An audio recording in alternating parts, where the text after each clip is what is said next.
هر کیو از بچه ها گرفتن؟ کسی رو گرفتن؟ گرفتن. من دیدم یکی دو نفر رو گرفتن. بیشتر چی؟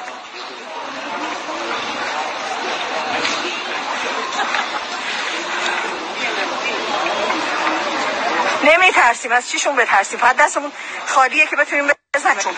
بعدم گوشیامونو میگیرن.